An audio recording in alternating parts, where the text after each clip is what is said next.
What's good, man? It's your boy E coming at you with some finance solutions. Just wanted to touch base. Wanted to touch base on the trade that I took this morning. Like I said, basically what I've been noticing for the last year, right, is that you can kind of use Meta. Most of the time, I kind of use it almost as like an indicator to kind of determine, which way the market may go, especially off the open.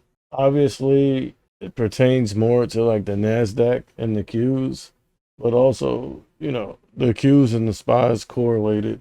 So you can kind of use it for both. But basically, like I've been saying, for like the last year or more, 9 times out of 10, what you're gonna see is Meta pop right off the open. And that's what you see right here, right? All right, so right here, look, here's the open. Look, 9:30. You see Meta wick all the way down and then pop off the open. So look at the range on this opening candle right here. And actually, this is on the 5 minute, but I mean, if you go to the 1 minute, you'll see kind of the same thing. But look at the range on this opening 5 minute candle. The low is what, 512.60s or something like that, right? And it popped all the way up to, looks like above 518, like 518 and change, right? So that's the range you're getting right off the open on Meta, and that's exactly what I'm always talking about, right? You can see the range. And then another thing, right, as we're going into the open, you see Meta start to kind of trend down and get down, towards the bottom of the range. And in this case, it's red to green, previous close. I can't see exactly where pre-market low is, but obviously it's going to be down here somewhere. Because we're trending down and we're opening near the pre-market low or near the bottom of the range. There's a high probability that we're going to bounce off of that support level, that intraday support level or whatever it is. But again, just like I've been saying for a year now, Meta pops off the open, you feel me? I'll say at least 3.5 days out of 5, maybe 4 out of 5 days in the trading week. Here's another prime example of that. And today I actually went ahead and just took advantage of it. Now, again, the reason why I don't take that trade a lot of times is because it breaks my rules, right? Normally, I like to wait about 10 to 15 minutes just to kind of let some type of range set in the market. You feel me? Either a top or a bottom, really doesn't matter. I like to kind of see where the range is going to be before I put on a trade.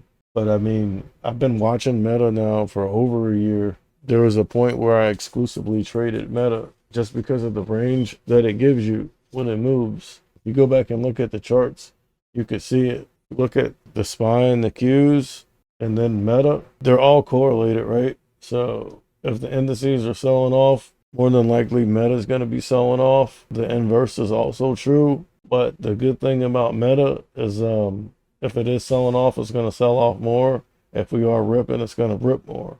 So it just gives you more range to trade off of, which means basically a better risk to reward.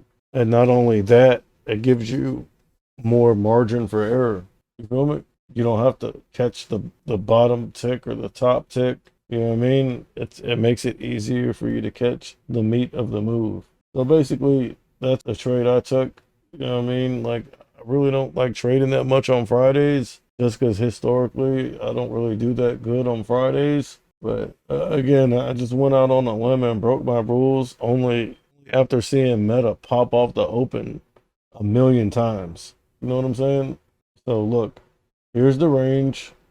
Again, you're seeing this big move on Meta, and basically the trade I took off the open was I just grabbed some calls on Meta. I believe they were the 515 calls. I mean, I'll go back and check. I'll show you in a second. Here's the Meta chart, right? Bottom of the range so far.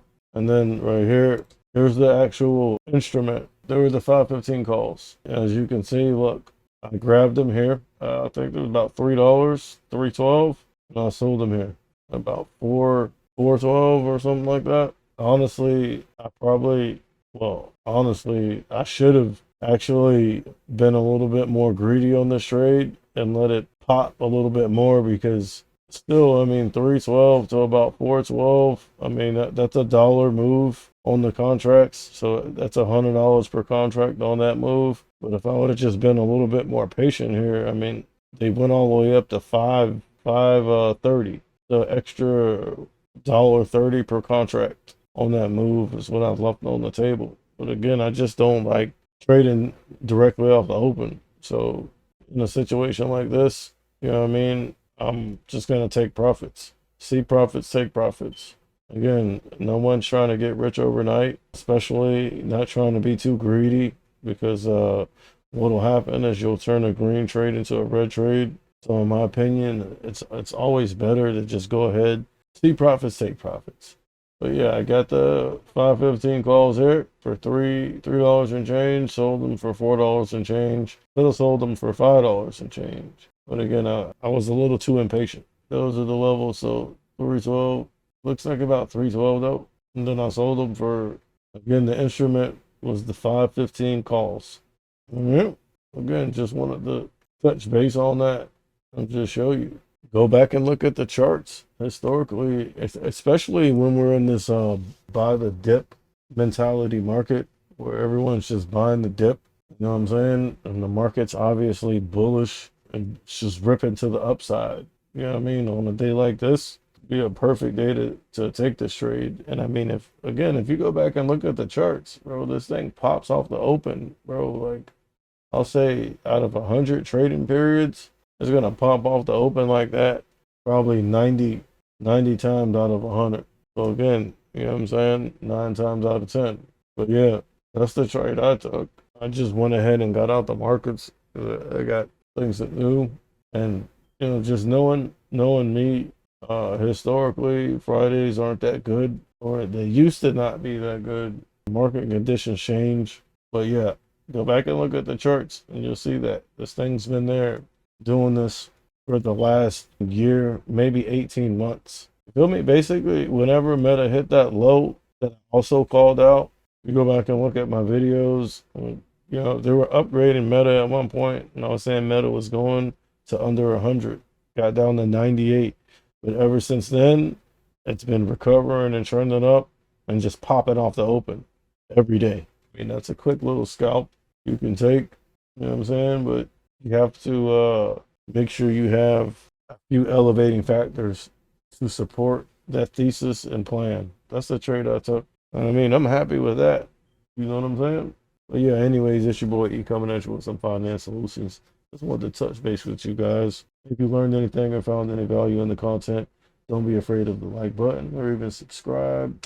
Hit the bell and get the hell over to any one of my social media platforms where I upload content. Also, still do have that watch list, that daily watch list available for anyone that's interested. But anyways, peace.